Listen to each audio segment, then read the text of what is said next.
Ang sumpang awit ng Adarnan. Matagal ng kwento ang tungkol sa ibong Adarna, isang mahiwagang ibon na may kakayahang pagalingin ang anumang sakit sa pamamagitan ng kanyang awit. Ngunit may lihim na hindi isinulat sa mga alamat. Ang ibong ito ay hindi lamang nagpapagaling, ito rin ay nangangain ng kaluluwa. Si Elias ay isang historiador na nahumaling sa mga lumang alamat. Naniniwala siyang totoo ang ibong Adarna, pero hindi ito isang banal na nilalang gaya ng sinasabi ng mga kwento. Isa itong mangkukulam na ibon, isang halimaw na nakakulong sa awitin nitong nakakabaliw.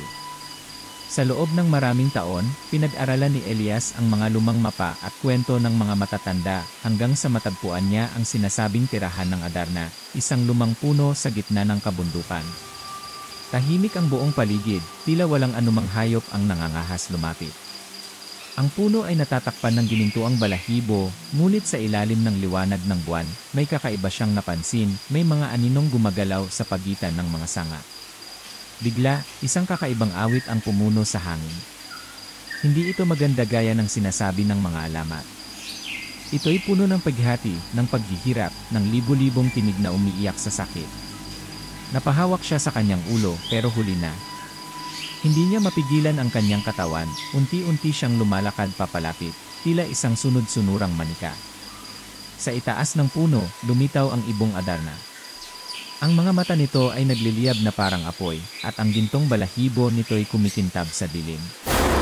Ngunit may isa pang bagay na bumalot ng takot kay Elias. Ang ibon ay may bahid ng dugo, gumagapang sa mga pakpak nito tulad ng nabubulok na laman. Pilit niyang isinasara ang kanyang mga mata, pero nagsimula ng lumabo ang kanyang alaala.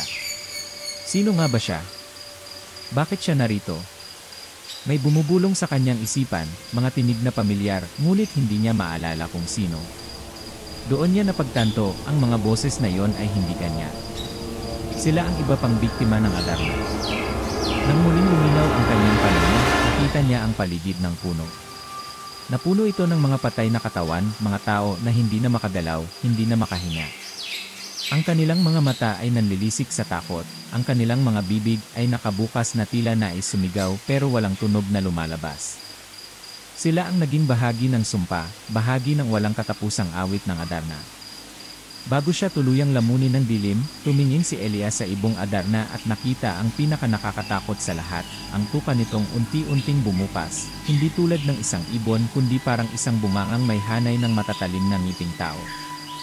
Kinabukasan, isang bagong gintong balahibo ang natagpuan ng mga lokal sa paanan ng bundok. May isa na namang naidagdag sa sumpang awit ng Adarna.